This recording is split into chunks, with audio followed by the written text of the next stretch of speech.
जो पैराग्राफ हुआ था अंत में, तो पढ़ के आगे बढ़ेंगे। कहा गुरुदेव ने, पृथ्वी पर स्वर्ग राज्य की स्थापना की कल्पना करने वाले लोग हैं। शायद उनकी कल्पना साकार हो जाए, हो या न हो, किंतु अपने जीवन को निरुद्देश्य बिताने के लिए ही तो नहीं आया है। धन उपार्जन कर भी मनुष्य शांति प्राप्त न कर सका तो धन किस काम आया। सच्चा धन तो वही जो शांति दे, शक्ति दे और दे जीवन को ऐसी प्रेरणा कि मनुष्य इसी भूमि पर आनंद से रह सके। समाधि, जिसे सुख से जीना नहीं आया, मरना नहीं आया, वह यूं ही आया और चला, उसके लिए समाधि की चर्चा केवल बकवास मात्र है। और यही हमने समझने का प्रयास किया था कि लोग कहते तो हैं इस धरा पर स्वर्ग की स्थापना हो जाए, उसके लिए कल्पना भी करते हैं और उस कल्पना को साकार करने के लिए कितना प्रयास करते हैं, या कि ऐसा लगता है कि वो कल्पना बहुत ही मुश्किल है साकार होना। फिर भी जो कुछ भी निष्कर्ष उसका निकला वो इतना ही निकला कि प्रत्येक व्यक्ति और उस व्यक्ति के भीतर जितना भी उसका स्थूल और सूक्ष्म, जिसको जैसे सुचारू रूप से तौर तरीके से कार्य करना है, यदि वो वैसे कार्य करता जाए और अपनी जिम्मेदारी निभाता जाए अपने प्रति और दूसरों के कार्य में इंटरफियर न करे, उसके अंदर दखलंदाजी न करे, तो बहुत कुछ सहज हो जाता है जीवन। और उसे हम कुछ हद तक कह सकते हैं कि स्थूल में भी, जैसे घर परिवार में, और सूक्ष्म में भी जो हमारा मन बुद्धि चित्त अहंकार है, वो भी वहां भी स्वर्ग की तरह है। शांति और तौर तरीके से सिस्टमैटिकली सारे कार्य होते रहें तो कुछ हद तक कल्पना हमारी साकार हो पाए। कुछ तो उद्देश्य लेके आया है प्राणी, समझ नहीं पाता। वो कल्पना साकार हो या न हो, फिर भी कोई तो उद्देश्य होगा उसके जीवन का। और यदि निरुद्देश्य ही अपना जीवन बिता रहा है बिना किसी उद्देश्य के, और यही सोच के बैठा है कि भाई मुझे तो अपने घर परिवार का पालन पोषण करना है, उसको चलाना है, और घर का मुखिया सोचे मुझे तो धनोपार्जन करना है, और बाकी लोग समझें हाँ भाई ठीक है हम भी घर के अंग हैं, बस इसी में अपना जीवन बिता देते हैं, तो फिर वो तो निरुद्देश्य जीवन ही कहलाएगा। क्योंकि धन उपार्जन करने के बावजूद भी मनुष्य शांति प्राप्त नहीं कर पाता है, तो उसे समझ में आ जाना चाहिए कि यह कोई ऐसा धन नहीं है जो मुझे शांत करे। सच्चा धन तो वही होता है, परम धन तो वही होता है जो व्यक्ति को शांति दे और दे कुछ ऐसी शक्ति कि जीवन एक प्रेरणा स्रोत बने और इसी भूमि पर वो आनंद से रह सके। अपने जीवन में वो जो उसका उद्देश्य है, जो उसका लक्ष्य है, उसकी प्राप्ति के लिए हमेशा प्रेरित रहे और आनंद पूर्वक, शांति पूर्वक अपना जीवन व्यतीत कर सके। तो ऐसा व्यक्ति फिर भी समाधि के बारे में कुछ विचार कर सकता है, सोच सकता है। किंतु जिसे सुख से जीना नहीं आया, मरना नहीं आया, और जो यूं ही आता और यूं ही चला जाता है, जो कि साधारणतः देखा जाता है, तो ऐसे व्यक्ति के सामने समाधि की चर्चा करना, तो गुरुदेव यही कह रहे हैं, वो तो बिल्कुल बकवास है। यानी कि मैं इतना कुछ बोल रहा हूँ, लिख रहा हूँ, गुरुदेव ने आजीवन कितना कुछ किया है, तो शायद उन्हें यही लगता होगा इन लोगों से क्या समाधि की बात करूं। जो भी आता है अपनी कामनाओं की, वासनाओं की पूर्ति के लिए, तृप्ति की इच्छा रखता है और थोड़ा बहुत उपदेश सुन लेता है, और समाधि, शांति, परम लक्ष्य, ये सब बातें तो इनके लिए बकवास ही कहलाएंगी। तो यही कहना चाह रहे हैं कि पहले अपने जीवन को एक लक्ष्य दो, और वो लक्ष्य परम शांति हो, और वही तुम्हारा परम लक्ष्य हो, यानी अल्टीमेट गोल, जिसको कहते हैं फाइनल टारगेट। अब जो भी आपका जीवन है, स्थूल का, सूक्ष्म का, उसको छोटे छोटे टारगेट्स में, छोटे छोटे लक्ष्यों में विभाजित किया जाता है।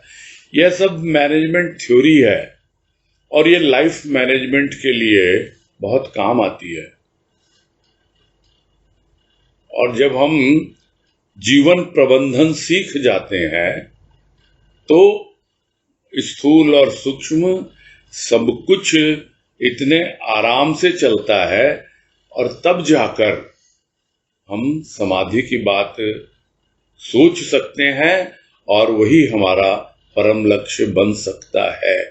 किंतु यदि हम ऐसे ही छोटी छोटी बातों में परेशान होते रहे, अपने आप को दुखी करते रहे, चिंतित होते रहे, तो फिर यही कहेंगे गुरुदेव कि भाई इनसे समाधि की बात करना तो बकवास करना है।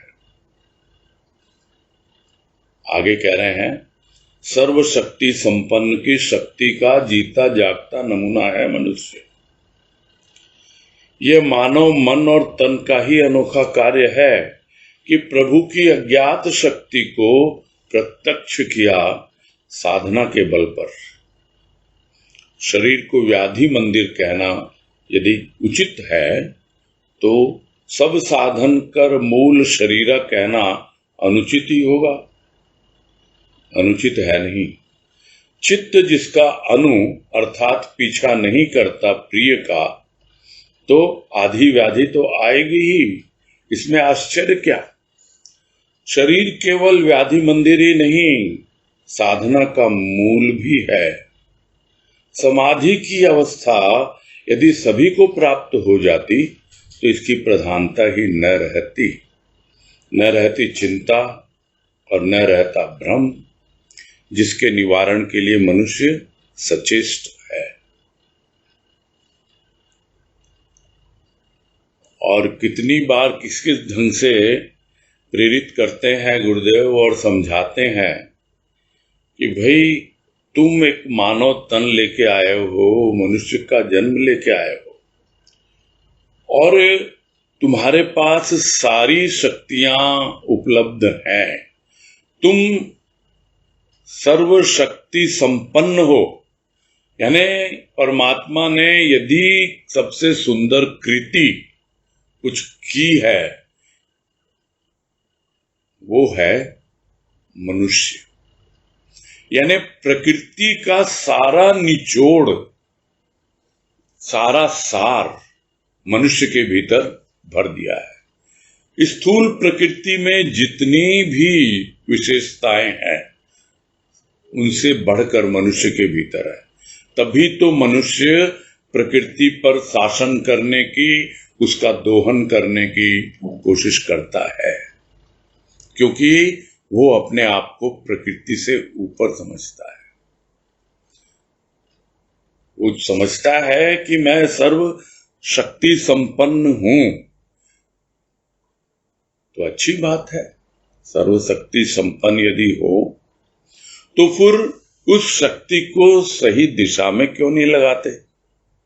यदि तुम जीते जागते नमूने हो कि तुमने प्रकृति में क्या से क्या कर दिया, तो अपनी सूक्ष्म प्रकृति को भी तो देखो। क्या उसमें तुम कुछ नहीं कर सकते? उसमें भी कर सकते हैं, बशर्ते उस ओर ध्यान दे।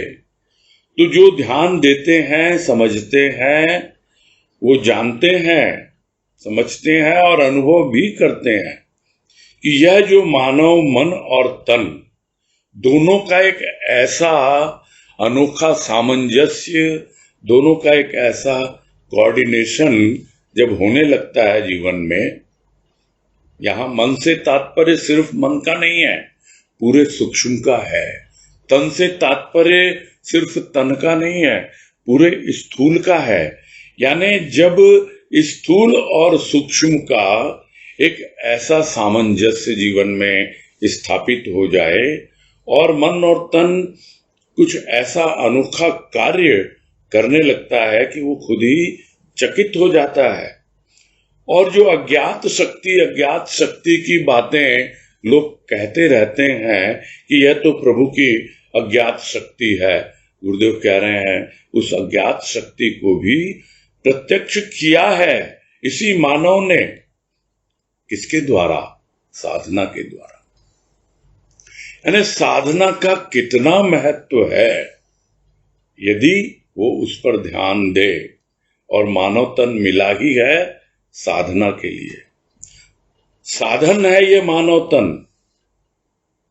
और फिर अगर कोई कहे कि भाई शरीर तो व्याधि मंदिर है, यानी रोगों का घर है, व्याधि शरीर में होती है, व्याधि मंदिर यानी रोगों का घर। तो कोई अगर कहता है तो वो कितना उचित है या अनुचित है? क्योंकि कोई यह भी कहता है कि सब साधन कर मूल शरीरा, यह तुलसीदास जी ने कहा है कि समस्त साधन का मूल जो है यह मनुष्य शरीर है। यानी जिसे मनुष्य शरीर मिला है उसको सब साधन करने की पूरी छूट है, क्योंकि यह जो एक स्वतंत्र इच्छा भगवान ने देके भेजा है मनुष्य को कि वो अपनी मर्जी से, अपनी इच्छा से अपना लक्ष्य चुन सकता है, अपनी राह चुन सकता है और अपनी साधना चुन सकता है।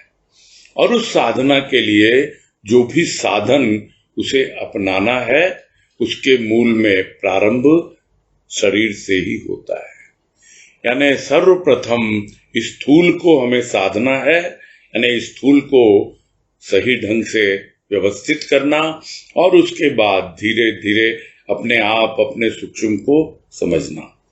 तो यदि कोई कहे शरीर व्याधि का मंदिर, कितना उचित है।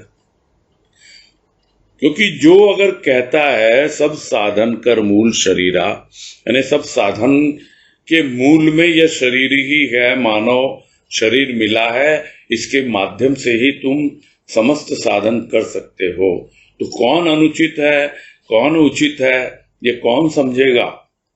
अगर कोई कहे कि भाई अनुचित है यह कहना, तो गुरुदेव कह रहे हैं अनुचित है नहीं, सब साधन मूल शरीर से ही होते हैं।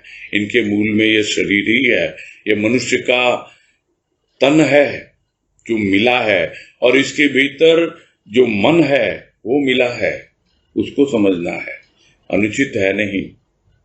किंतु जिसका चित्त अनु अर्थात पीछा नहीं करता प्रिय का, अनुचित शब्द को गुरुदेव समझा रहे हैं। अनुचित तो उसको चित्त अनु यानी पीछा करना, और जिसका चित्त जो है वो प्रभु का पीछा नहीं करता, जो उसका प्राण प्रिय है उसका पीछा नहीं करता, तो आधी व्याधि तो आएगी। तो आधी आती है सूक्ष्म में यानी मन में, और व्याधि आती है स्थूल में यानी तन में। तो जो अक्सर हम कहा करते हैं आधी व्याधि, उसका मतलब इतना ही है, व्याधि शरीर में होती है, इसीलिए शरीर को व्याधि मंदिर कहते हैं लोग। जिनके शरीर में रोग ही रोग लगे रहते हैं, वो ये सोचते नहीं है कि यह जो रोग लगे हैं मेरी ही गफलत के कारण लगे हैं। उसी तरह मन में आधी यानी मन में रोग लगा हुआ है, वो ये समझते नहीं है वो भी मेरी ही गफलत के कारण लगा हुआ है। क्या है वो गफलत? वो है कि तुम्हारा प्रिय है वो परमात्मा, तुम्हारा चित्त वो चुरा चुका है, किंतु तुम ध्यान देते ही नहीं हो। लोग तो भजन गाते हैं, तेरी गठरी में लागा चोर मुसाफिर जाग जरा। सही बात है, तेरी गठरी में लागा चोर मुसाफिर जाग जरा। तेरे चित्त को चुरा लिया उस चित्त चोर ने, परमात्मा ने, और तू अभी भी जाग नहीं रहा, तू उसका पीछा कर नहीं रहा, ढूंढ नहीं रहा उसको कि कहां गया वो चित्त चोर जिसने मेरा चित्त चुरा लिया। उसका पीछा करो। उसका पीछा करता तो प्रिय का यानी अपने प्रभु का तो आधी व्याधि तो आती ही नहीं, करता नहीं, इसीलिए आधी व्याधि तो आएगी। इसमें आश्चर्य की क्या बात है? शरीर केवल व्याधि मंदिर ही नहीं है, साधना का मूल भी है, यानी वहीं से शुरू होती है साधना। और उसका प्रारंभ जो होता है, जो कल भी किसी ने प्रश्न किया था कि अनुशासन का क्या महत्व है, तो सबसे पहले तो हम अपनी दिनचर्या एक निर्धारित करें, अपना रोजमर्रा का जो जीवन है उसको अनुशासित करें। वो शरीर से प्रारंभ होता है, इस वक्त उठना, इस वक्त सोना, दिन में इस वक्त ये काम, इस वक्त ये काम।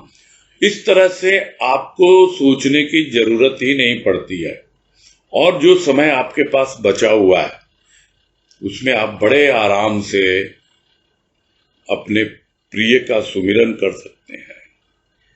आपका चित्त चोर करके ले गया, चोरी करके, वो उसको ढूंढ सकते हैं, उस चोर को कहां छुप के बैठ गया, वो सब कुछ कर सकते हैं। नहीं तो यही कहेंगे क्या करें, समय निकल गया, सारा दिन निकल गया, मिलता ही नहीं है, टाइम ही नहीं मिलता। जिस किसी को पूछो किसी के पास टाइम नहीं है, टाइम नहीं है। कहाँ है तुम्हारा टाइम? भगवान ने सबको दिए 24 घंटे दिन भर में, अनुशासन नहीं है। वहीं से साधना शुरू होती है। तो यह शरीर सिर्फ व्याधि का ही नहीं, साधना का मूल भी है। जो शरीर का ध्यान रखता है उसके शरीर में यदि व्याधि आएगी भी तो बहुत कम, नहीं के बराबर। और समाधि की अवस्था बहुत बाद में मिलती है, समय लगता है। साधना को अपनाएं, मूल से शुरू करें, धीरे धीरे अपनी अंतर यात्रा होगी, भीतर आगे बढ़ेंगे, तब जाकर सब कुछ समझ में आएगा। पहले व्याधि का भाव हटेगा, फिर आधि का भाव हटेगा, तब समाधि आएगी। यानी शरीर का रोग और मन का रोग, स्थूल का रोग, सूक्ष्म का रोग, सब रोग जब हट जाते हैं और पूरी तरह से निरोगी हो जाता है प्राणी, पूरी तरह से स्वस्थ हो जाता है, तो वही वास्तव में समाधि तक पहुंचता है। कैसे? क्योंकि अब तो एकमात्र कार्य उसका रह गया स्वस्थ रहना। स्वयं में स्थित है वही स्वस्थ है। स्वयं में स्थित होना और समाधि तक पहुंचना, दोनों में कोई विशेष अंतर नहीं है। तो समाधि की अवस्था यदि सभी को मिल जाए तो फिर इसका क्या महत्व है? मुश्किल से मिलती है, और जो चीज मुश्किल से मिलती है उसी का महत्व होता है। और फिर पहचान होनी चाहिए, समझ होनी चाहिए कि समाधि बहुत कठिन है, इतना आसान नहीं है, बहुत मूल्यवान है ये। और नहीं तो लोग तो कहते हैं हीरा जन्म अमोल है, ऐसे ही गंवा रहे हो, तो भी क्या हो गया? किसी को वास्तव में हीरा मिल भी जाए तो क्या उसे हीरे की पहचान होती है? वो कहानी हमने सुनी है कि एक धोबी को मिल गया हीरा, उसको मालूम नहीं, बस उसने क्या किया, उसको प्रिय था उसका गधा, उसके गले में डाल के घूम रहा है। या तो कोई जोहरी आता है जो बोला ये क्या कर रखा है, इतना कीमती हीरा है ये और तूने गधे के गले में डाल रखा है। बोला मुझे तो कीमत नहीं मालूम। तो जिसको मालूम है वो बतला रहा है कि समाधि की कितनी कीमत है, समाधि कितनी महत्वपूर्ण है, कितनी मूल्यवान है और आसानी से मिलती नहीं है, इसीलिए इसकी प्रधानता है। और यदि प्राप्त हो जाती समाधि तो फिर क्या है, कोई चिंता नहीं, कोई भ्रम नहीं। तो जिसके लिए हम रोज रोज सचेष्ट हैं, चेष्टा करते रहते हैं, प्रयास करते रहते हैं, साधना करते रहते हैं कि हम निश्चिंत होकर जिए, हमारा भ्रम हमेशा के लिए दूर हो जाए, तो उसको एकमात्र यही लक्ष्य लेकर आगे बढ़ना चाहिए जीवन में कि मुझे तो समाधि का अनुभव करना है। आगे कह रहे हैं साधना चेष्टा है उनके लिए जिनके हृदय में अनुराग का स्रोत प्रवाहित नहीं हो रहा है।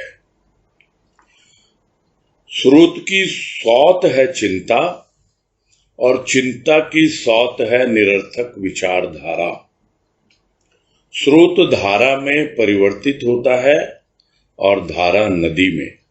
समुद्र इनका अंतिम लक्ष्य, जहां पहुंचकर इनका प्रवाह इनका नहीं रहता, समुद्र का हो जाता है। साधारण अवस्था में मनुष्य स्वयं चिंता करता है और साधना अवस्था में स्वयं नहीं, स्व ही साधक की चिंता हरण कर परम शांति प्रदान कर आनंदमय कोश में पहुंचा देता है।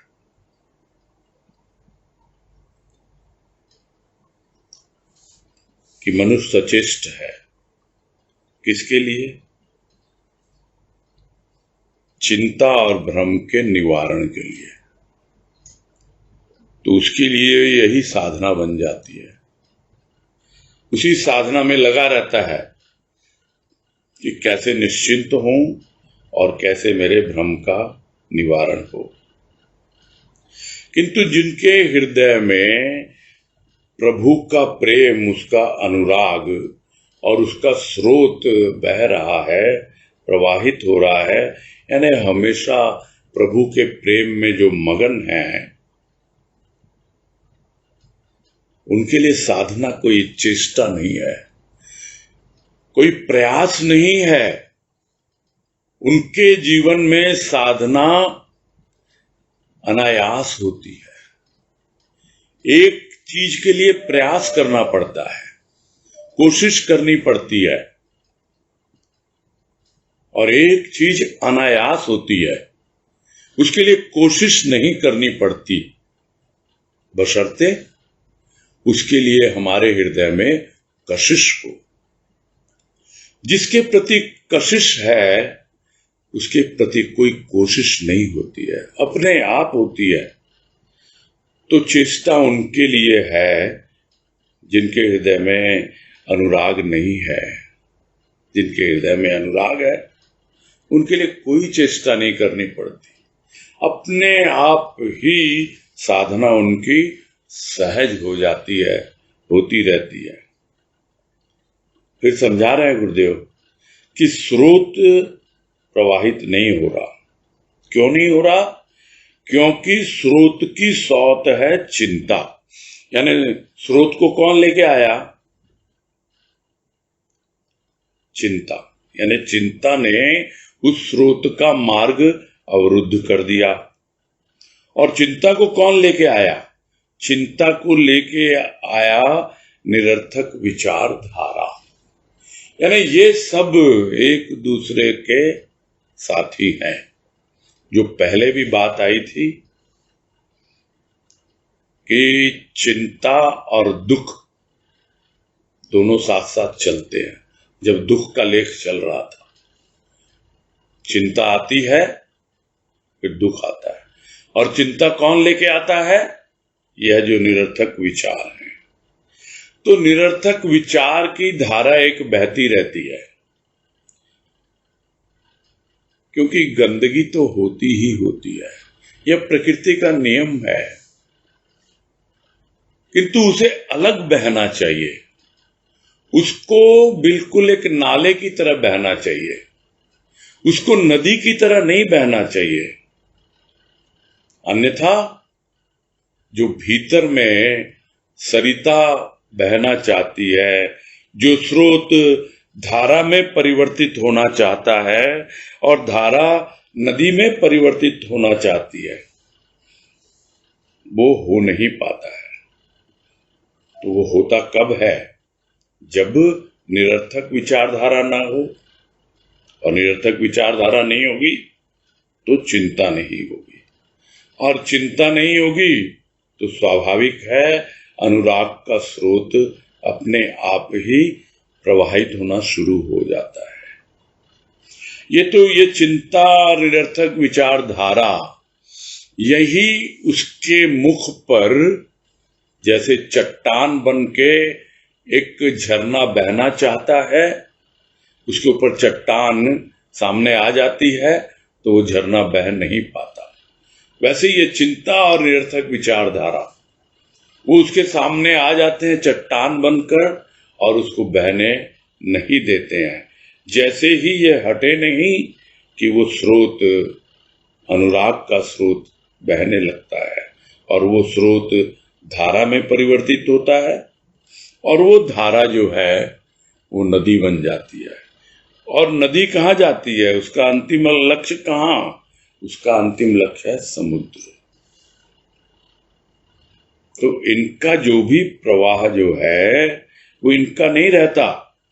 जब वो अंतिम लक्ष्य तक पहुंच जाते हैं, यानी जब साधना सफल हो जाती है, यानी एक कनेक्शन जुड़ गया, वो एक झरना था, एक स्रोत था जहां से प्रारंभ हुआ, और अब उस झरने का कनेक्शन जुड़ गया नदी के माध्यम से उस सागर तक। तो फिर क्या रहा? प्रवाह इनका नहीं है, न वो झरने का प्रवाह है, न वो नदी का प्रवाह है, वो तो समुद्र का हो जाता है। समुद्र खींचता रहता है इनको, समुद्र सामने आने ही नहीं देता बाधाएं, कंकड़ पत्थर सबको हटा के फेंक देता है वो समुद्र जब नदी को खींचता है तो। और उसी को समझा रहे हैं आगे कि साधारण अवस्था में मनुष्य स्वयं चिंता करता है। जब तक वो अवस्था नहीं बनती, हृदय में अनुराग का स्रोत प्रवाहित नहीं होता, तभी तक साधारण अवस्था रहती है और उसमें मनुष्य खुद ही चिंता करता रहता है। किंतु साधना की अवस्था जो होती है, एक साधारण अवस्था और एक साधना अवस्था। तो साधना की अवस्था में वो स्वयं नहीं, वो स्वयं वो चिंता करता है। क्या चिंता करता है? चिंता का हरण कर लेता है, यानी निरर्थक विचारधारा को हटा देता है, अलग कर देता है, बिल्कुल मिक्स नहीं होने देता, समझा देता है वो एक अलग जीवन है तेरा, वो एक स्थूल का जीवन है जिसमें थोड़ी बहुत गंदगी हो सकती है, किंतु यह तेरा सूक्ष्म का जीवन है। यहां पे बिल्कुल भी निरर्थक विचारधारा नहीं चलेगी, और वो हटती है तो निश्चिंत हो जाता है प्राणी, और जितनी बाधाएं दूर हो जाती हैं, और वो स्वयं जो है वही उस चिंता का हरण करता है और परम शांति प्रदान करता है। फिर क्या है? पहुंच जाता है आनंदमय कोश में। कौन पहुंचाता है? वो सागर, वो आनंद का सागर। और ये स्रोत निकला कहां से? ये स्रोत तो था, पहले से ही था, जिसको गुरुदेव ये कह रहे हैं हृदय में अनुराग का स्रोत प्रवाहित नहीं हो रहा। रोक रखा है उसको चिंता और निरर्थक विचारों ने, वो हटते ही, यानी सत्य तो पहले था और आज भी है, आनंद तो पहले था और आज भी है। वो सत्य, वो ऊंचाई से बहने वाला एक स्रोत, वो पर्वत जहां से वो झरना निकला और फिर उसने गंगा का रूप लिया। लेकिन जब वो चित्त में प्रवाहित होने लगा, जब वो हृदय में अनुराग का रूप ग्रहण करने लगा, तभी प्राणी को समझ में आया कि अब चिंता मैं नहीं कर रहा, अपने आप ही मेरी चिंता का हरण कर रहा है वो सागर। तो ये सब बातें करते करते भजन की पंक्ति याद आ रही है कि सत पर्वत से जो गंगा चली, भाव बन चित्त में वो बहने लगी, आनंद सागर में जाए मिली तो मुझे सतचित आनंद लखने लगे। सीधा आनंदमय कोश में पहुंचा देता है, परम शांति और उसके बाद आनंदमय कोश। ये है साधना अवस्था का संक्षिप्त वर्णन जो गुरुदेव ने यहां किया है। आगे कह रहे हैं, मनुष्य के संसार में आधि व्याधि भी है और समाधि भी। समाधि दो प्रकार की, एक चिर समाधि जिसे मृत्यु कहते हैं, और दूसरी आनंद समाधि जो प्रत्येक अवस्था में शांति प्रदायक है। आनंद समाधि भाव योगी के लिए जन्म सिद्ध अधिकार की तरह है। तर है जिसका हृदय, मन लय हो रहा है भाव में, योग हो रहा है परमानंद से, वहां अभाव कहां, साधना विशेष कहां।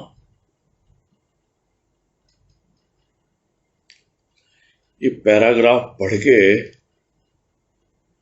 ऐसा लग रहा है कि बली बली जाऊं सदगुरु तेरे चरणों में। पूरी तरह न्योछावर हो जाने को जी करता है जब प्राणी समझ लेता है कि संसार में सब कुछ है, आदि भी है, व्याधि भी है, किंतु समाधि भी है। कितना हौसला देती है ये लाइन। तुम आदि व्याधि में ही लगे हुए हो, अरे भाई समाधि भी है, उसकी ओर ध्यान दो। एक समाधि है जो पहले किसी बहन ने प्रश्न किया था ना, कि वो विवेकानंद के बारे में, कि वो समाधि में उसके लिए सहज है। तो वहां भाव यही था कि वो चिर समाधि है, वो सहज समाधि नहीं है, वो चिर समाधि है जिसे मृत्यु कहते हैं। यानी रामकृष्ण परमहंस ने विवेकानंद को यह कहा था कि तुम्हारी चाबी मेरे हाथ में है और जिस दिन मैं चाबी तुम्हें दे दूंगा उस दिन अपने आप ही तुम अपनी इच्छा से चिर समाधि को प्राप्त हो सकते हो।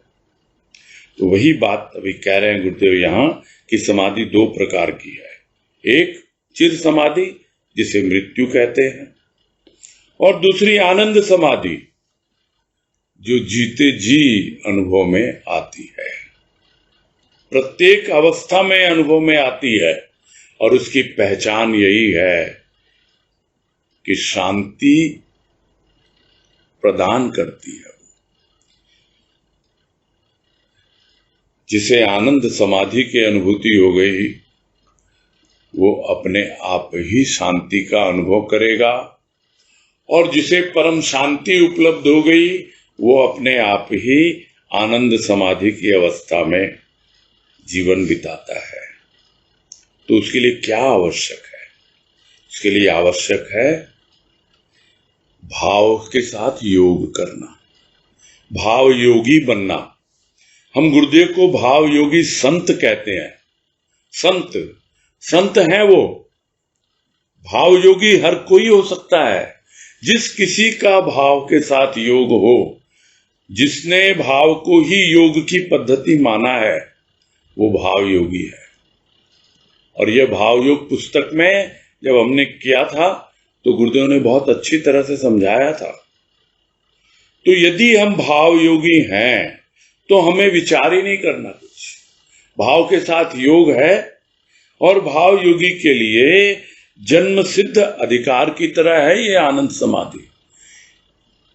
यानी यदि उसने भाव योग को अपना लिया और भाव के साथ संपूर्ण जीवन यापन कर रहा है, तो अपने आप ही वो पहुंच जाएगा आनंद समाधि तक। फिर क्या जीवन है? तर है जिसका हृदय। हृदय हमेशा तर है, यानी हरा भरा है, रसमय है। मन उसका लय हो रहा है भाव में, हमेशा भाव में लीन रहता है। और योग हो रहा है परमानंद से।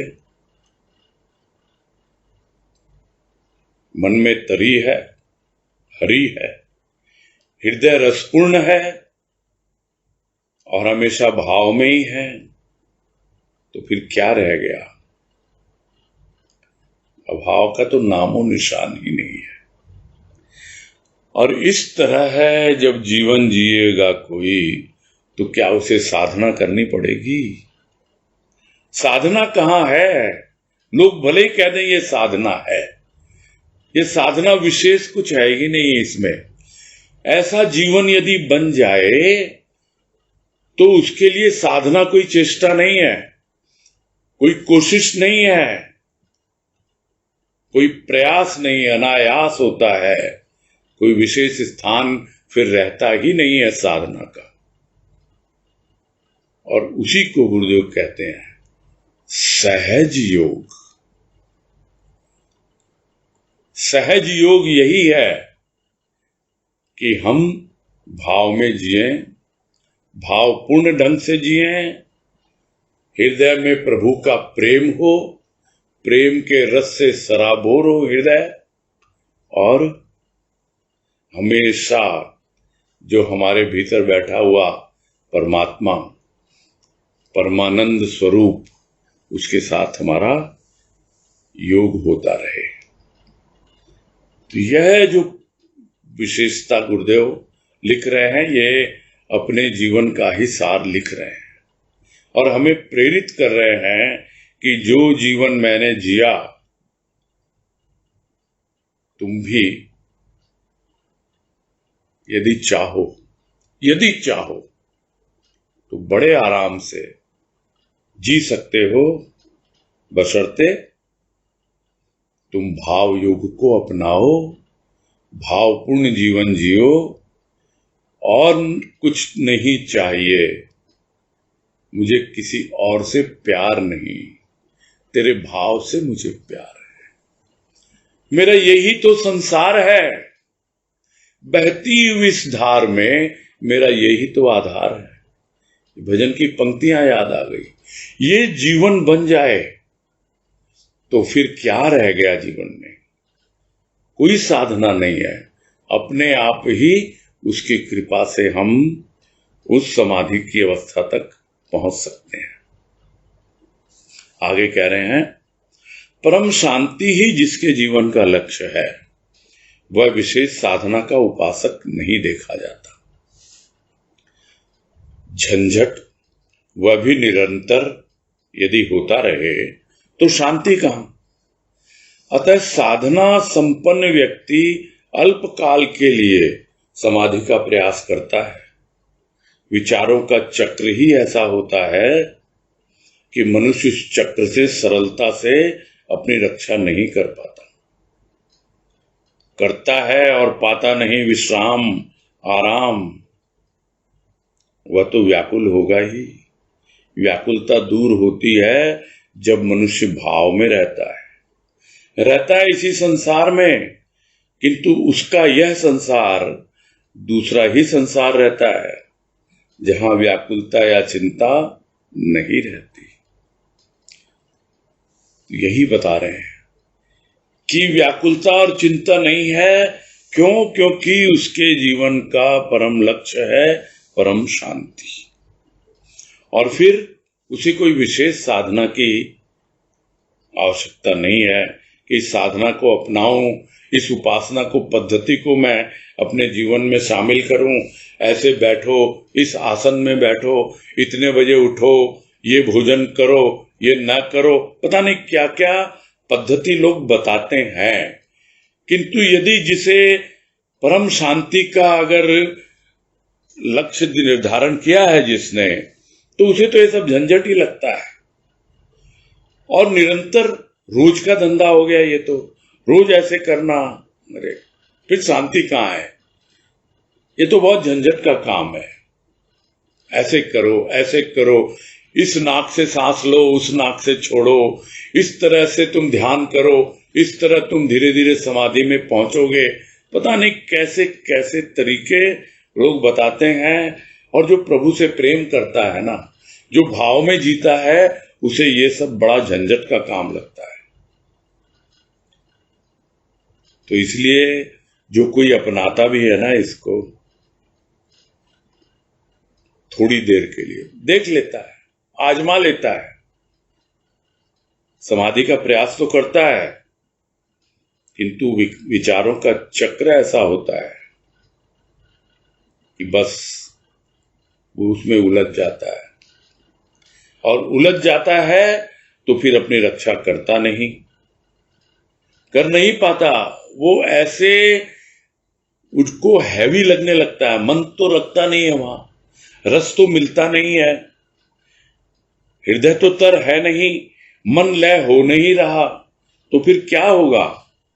तो ऐसी साधना को जिसने अपनाया है, वो थोड़ी देर के लिए प्रयास करता भी है तो भी वो विचार उसके नहीं होते। अक्सर लोग बोलते हैं हम लोग ध्यान में बैठते हैं, ये मन भागता रहता है, विचारों में खेलता रहता है। तो भाई ध्यान में बैठने की आवश्यकता है क्या? क्यों? इसको गुरुदेव कहते हैं कि ध्यान कोई लगाया जाता है, ध्यान तो अपने आप लग जाता है। प्रभु से प्रेम करो, अपने आप प्रभु का ध्यान रहेगा। जैसे माँ बच्चे से प्रेम करती है तो अपने आप बच्चे का ध्यान रहता है माँ को। प्रेम, भाव, बस यही गुरुदेव ने हमें सिखाया है। और इन सब चक्रों में अगर हम पढ़ेंगे, विचारों का चक्र आएगा, और उसके बाद क्योंकि रस तो मिलता नहीं है, विश्राम मिलता नहीं है, आराम मिलता नहीं है, और वो व्याकुल होता ही रहता है। अरे भाई भाव को अपनाओ, भाव को अपनाया नहीं तो मानवीय बात है, ये सब झंझट आएंगे ही तुम्हारे, विचार शांत होंगे नहीं तुम्हारे। तो व्याकुलता कैसे दूर हो? तो व्याकुलता तो दूर होती है जब मनुष्य भाव में रहता है, भाव को अपना के चलता है। और जैसे ही उसे लगे कि यह अभाव आ रहा है, बस तुरंत एकदम अपने सुरक्षा कवच को ओढ़ ले, बिल्कुल अपने आप वो अभाव का वायरस कुछ नहीं कर पाएगा। यह भाव कुछ ऐसा ही है, जब भाव में प्रवेश कर जाता है प्राणी, तो अभाव उसका कुछ भी बिगाड़ नहीं पाता है। क्यों? क्योंकि उसकी दुनिया ही अलग है, उसकी ऐसी दुनिया है जहां पर व्याकुलता और चिंता है ही नहीं। थी व्याकुलता चिंता कि मुझे अपने जीवन में शांति चाहिए, तो क्या व्याकुल होने से शांति मिल जाती है? ठीक है, लगन चाहिए, लगन चाहिए। और भीतर में यदि रस मिल रहा है, हृदय यदि तर हो रहा है प्रभु के प्रेम में, और मन में यदि भाव लय हो रहा है, उसमें भाव में मन, तो फिर क्या बाकी रह गया आप जीवन में? नहीं तो फिर लगे रहो इन्हीं झंझटों में। किसी न किसी साधना को अपनाओ, और थोड़ी देर के लिए कोशिश करोगे शांत होके बैठने की, लेकिन फिर ये विचारों का चक्र अपना खेल दिखलाएगा और उस चक्र से आप अपने आप रक्षा नहीं कर पाओगे। तो आपकी जो एक साधारण अवस्था पहले थी उसमें क्या परिवर्तन हुआ? किंतु जब आप भाव को साधन के रूप में लेते हो और आपकी साधना अवस्था जब भाव के माध्यम से बनती है, तब आपको अपने आप अनुभव में आता है कि आप किसी और दुनिया में पहुंच गए। कोई और ही दुनिया है भाव की, और उसकी पहचान यही है कि वहां पर किसी प्रकार की कोई व्याकुलता नहीं, किसी प्रकार की कोई चिंता नहीं। बस यही पूरा करेंगे आज।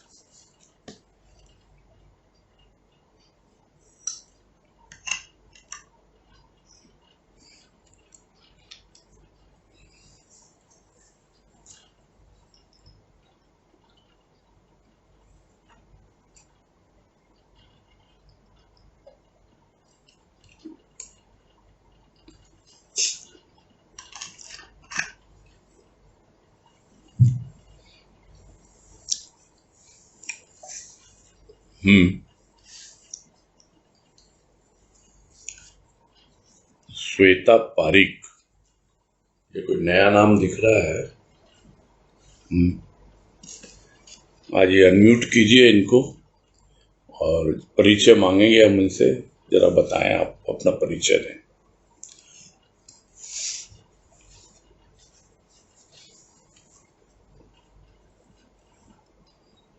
हाँ बोलिए। हरिओम भैया। हाँ हरिओम। मैं मैसूर से हूँ। अच्छा। हाँ, तो मेरा क्वेश्चन है कि आज जैसे आपने बोला था कि, और वो हम सब जानते भी हैं कि प्रेम होता है जो प्रभु से सहज प्रेम होता है, निश्चल प्रेम होता है और भाव होता है, वो ही सहज समाधि उससे ही मिलती है। वही व्यक्ति सहज समाधि का सबसे बड़ा हकदार होता है। लेकिन अभी हम लोग ये पढ़ रहे हैं, कृष्ण अर्जुन पुस्तक पढ़ रहे हैं जो आपके द्वारा ही वर्णित है। तो उसमें हमने ये पढ़ा है कि श्री कृष्ण भगवान को सबसे अधिक जो 4 प्रकार के भक्त होते हैं उनमें ज्ञानी भक्त सबसे ज्यादा पसंद है। और चूंकि अर्जुन था वो ज्ञानी था, बहुत ही उसमें ज्ञान प्राप्त करने की उसमें पात्र थी, इसलिए कृष्ण भगवान ने गोपियों को छोड़ दिया और गोपियों को छोड़कर महाभारत के युद्ध में अर्जुन की तरफ चले गए उनको ज्ञान देने के लिए। तो मुझे ये यानी ये मुझे थोड़ा ऐसे लग रहा है कि क्या प्रेम से भी बड़ा ज्ञान होता है, जबकि हम सुनते भी हैं कि ज्ञान तो व्यक्ति में अहंकार लाता है, ज्ञानी तो अपने ज्ञान में ही रह जाता है। तो ये दोनों चीजें कैसे है, मुझे समझ में नहीं आया उसमें। खैर, आपने जो प्रश्न किया, जो अभी विषय वस्तु चल रही है समाधि के ऊपर में, उससे थोड़ा अलग है, कोई बात नहीं है। आपके प्रश्न का उत्तर मैं देता हूं, समझ में आ जाएगा आपको। बड़े छोटे का कोई सवाल है नहीं। गुरुदेव का एक प्रवचन है संतमणि में, कौन सा नंबर मुझे याद नहीं, 34-35 के आसपास कोई नंबर है। उसमें उस प्रवचन का शीर्षक ही है ब्रह्म ज्ञान और प्रेम मार्ग। यानी जो आपने पूछी है 2 बातें, एक प्रेम मार्ग है और एक ब्रह्म ज्ञान है। तो ब्रह्म ज्ञान और प्रेम मार्ग कोई ऐसी बात नहीं है। उसमें सबसे पहले एकदम प्रारंभ में गुरुदेव ने समझाया कि प्रेम मार्ग में व्यक्ति को सावधान रहना होता है वासना से, जिस वासना की चर्चा यहाँ पर इस लेख में कई बार की, अभी 1-2 दिन पहले ही आई थी वो बातें, कि प्रेम को वासना का रूप देता है मनुष्य, अतः शांति न पा सका। तो प्रेम और वासना में भी अंतर समझना थोड़ा कठिन हो जाता है। और उसी तरह उसमें समझाया कि ज्ञान जो मार्ग है, ब्रह्म ज्ञान का जो मार्ग है, उसमें आपको सावधान रहना होता है अहंकार से, क्योंकि अहंकार बहुत जल्दी आता है उसमें। जिस तरह प्रेम मार्ग में वासना आपको कंफ्यूज करती है, उसी तरह ज्ञान मार्ग में अहंकार आपको कंफ्यूज करता है। बस यही भ्रम होता और कुछ नहीं है, अन्यथा कोई अंतर है ही नहीं। हम किससे प्रेम करते हैं हमको पता ही नहीं है उसके बारे में, वो निराकार है। तो हम क्या कर रहे हैं, हम किसकी भक्ति कर रहे हैं? हम भक्ति कर रहे हैं निराकार की। तो निराकार की भक्ति ही ज्ञान कहलाती है। यह बाबा बलदेव वाणी पुस्तक में गुरुदेव ने बहुत अच्छे से समझाया। निराकार की भक्ति ही ज्ञान है।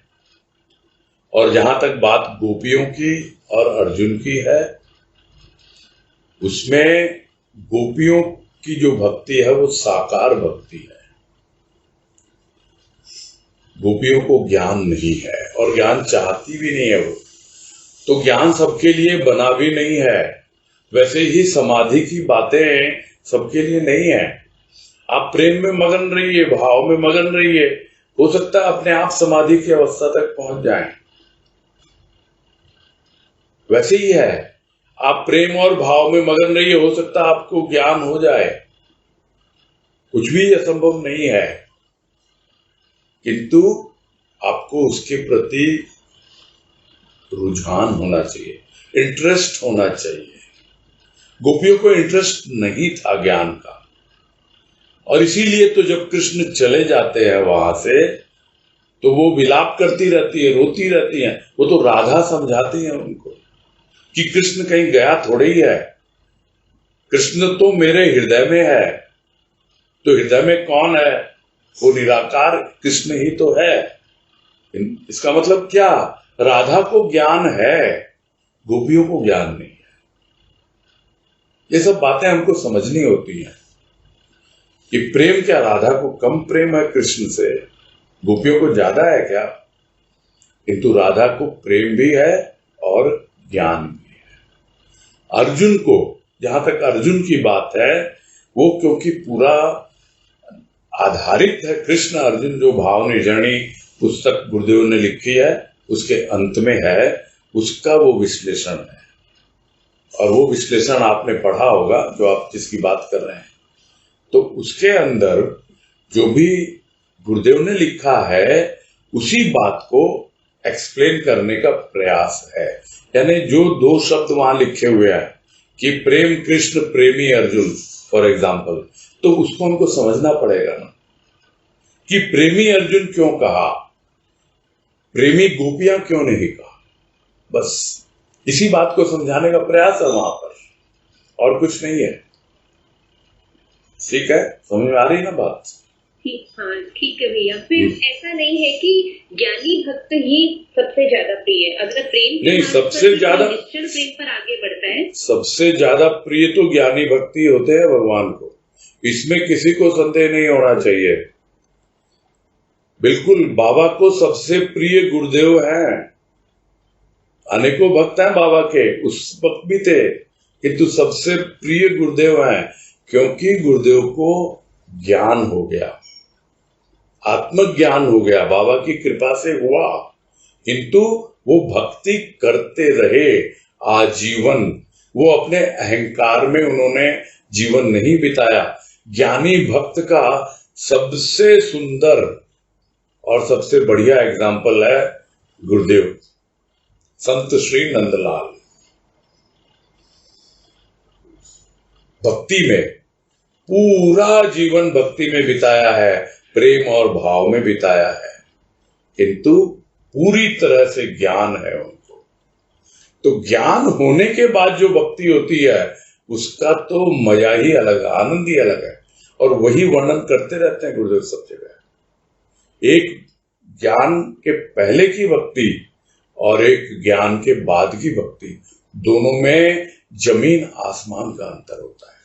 इसीलिए भगवान कृष्ण ने गीता में कहा है, जिनमें ज्ञानी भक्त ही मुझे सबसे प्रिय है। इसमें तो आपको कोई संदेह नहीं होना चाहिए।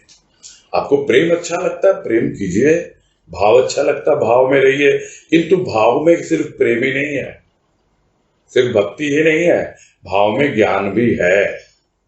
भाव निझरनी पुस्तक का नाम है, गुरुदेव ने लिखी है। उसमें सिर्फ भक्ति की वाणी ही नहीं है, उसके अंदर ज्ञान की वाणी भी है। तो भाव तो है ही सबसे बीच में, किंतु एक तरफ भक्ति है, दूसरी तरफ ज्ञान है। ये चीज हमको मान के रखना चाहिए। हमको ज्ञान को सुन करके, पढ़ करके, या उसके बारे में कुछ भी बातें हो, हमें उसके प्रति एक उपेक्षा की दृष्टि नहीं रखनी चाहिए। और अगर रखते हैं तो कोई इसमें ऐतराज क्या कौन कर सकता है? हम हैं, हमारा जीवन है, हम अपने ढंग से बिता सकते हैं।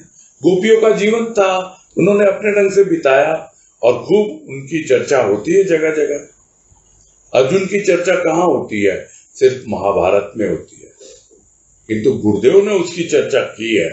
कितने रूप उन्होंने सिर्फ और सिर्फ कृष्ण और अर्जुन को लेकर के पूरा संबंध बतला दिया कि क्या संबंध होता है एक भक्त का और एक भगवान का। टोटल है रिलेशनशिप को, भक्त और भगवान की रिलेशनशिप इन टोटैलिटी, पूर्णता में। जो उन्होंने इतने संबंध बताए हैं, मेरे ख्याल से 37-38 कुछ संबंध है उसमें। सारे रिलेशंस आप देख लेंगे, आपको एकदम क्लियर हो जाएगा, है ना।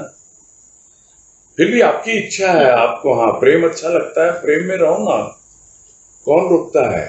ज्ञानी भक्त प्रिय हैं, इसमें कोई संदेह नहीं है। ये तो बिल्कुल, मैं तो एग्री करता हूँ इसको। ठीक है, हाँ ठीक है भैया। हाँ थैंक यू। हरिओम। हरिओम। पूजा हेतम सरिया।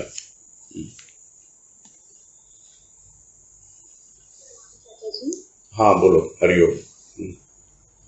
चाचा जी, जैसे अभी आपने कहा ना कि ज्ञानी भक्ति सबसे अधिक प्रिय है या ज्ञान ही होता है, तो क्या यहाँ पर ज्ञान जैसे उपनिषद, वेदांत या ग्रंथों का, या स्व का ज्ञान, या जो आज बात आई एक स्वस्थ, जिसका जो मन से स्वस्थ है या जो अपने स्व को जान लिया वही स्वस्थ है, वैसा ज्ञान,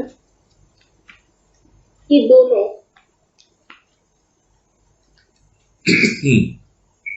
ज्ञान की एक वाणी है, छोटी सी है। वो वाणी जितनी मुझे जिस ढंग से याद है, हो सकता है शब्द थोड़े इधर उधर हों, लेकिन उसका भाव समझना जरूरी है।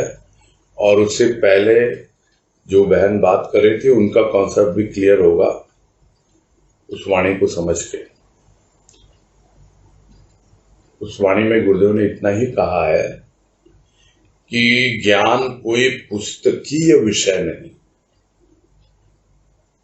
ज्ञान कोई पुस्तकीय विषय नहीं, प्राणों में प्रिय का भान ज्ञान। यानी आपके प्राणों तक पहुंच जाए वो प्रिय का भान। अभी वो प्रिय आपको किसी तस्वीर में नजर आता है, किसी मूर्ति में नजर आता है, आप उसका श्रृंगार करते रहते हो, सजाते रहते हो, पूजा करते रहते हो, और वही आपको प्यारा लगता है, तो वो साकार रूप है उसका।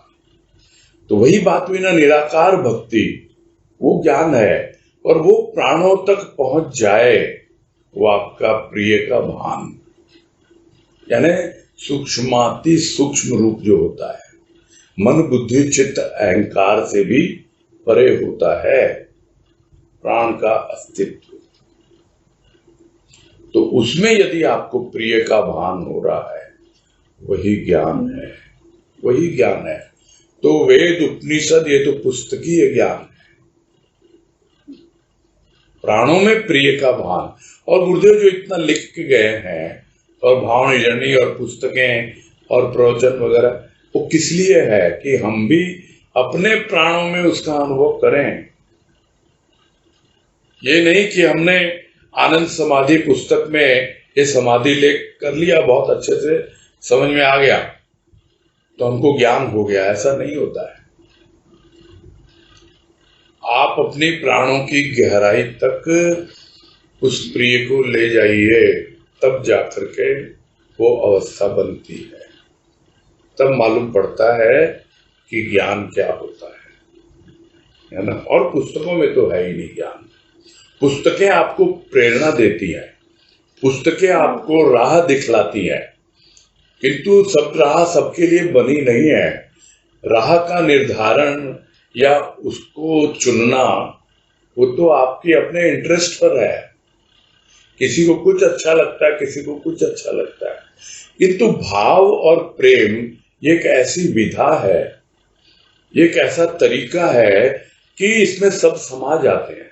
जिसको जो भी अच्छा लगता है उसे प्रेम करे ना, वो वासना नहीं करे, उससे देहबोध ना आए, स्थूल का भाव ना आए, यही सब तो गुरुदेव समझाते हैं। तो वो गाइडेंस तो हमको मिलती है ना कि प्रेम का क्या रूप होना चाहिए, भाव का क्या रूप होना चाहिए, और किस प्रकार से हम अपना जीवन यापन करें ताकि हम भी, अभी हम जिज्ञासु भक्त हैं।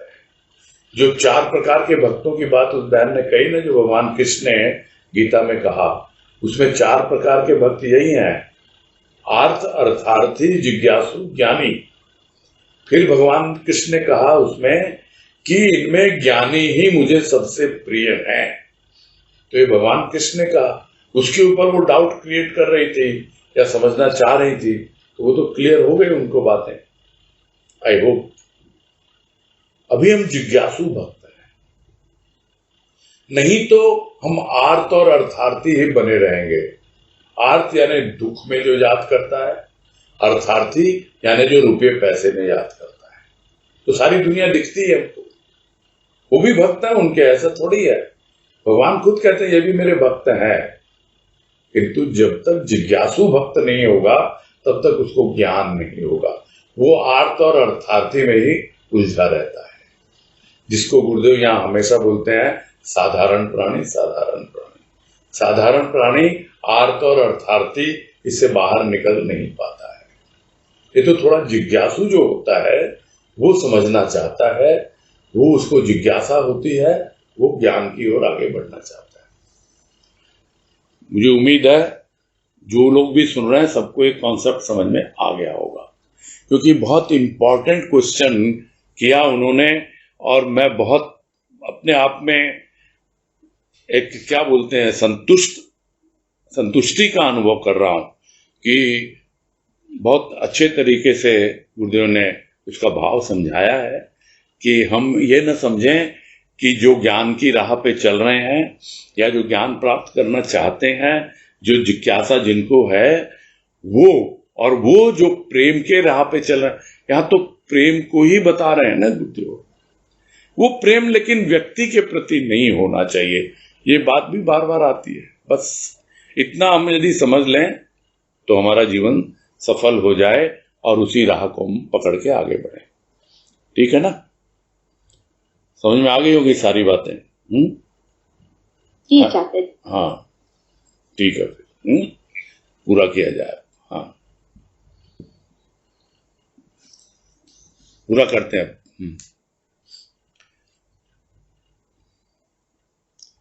अनम्यूट कर दो वनिता सर। सबको हरिओम। हाँ हरिओम, हरिओम, सबको हरिओम।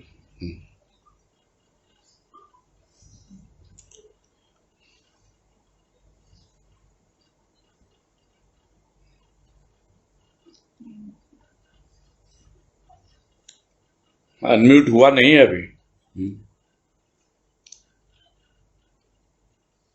वनिता? मैं करती हूँ, पता नहीं हो रहा है। अनम्यूट कर दी हूँ मुझे सभी को।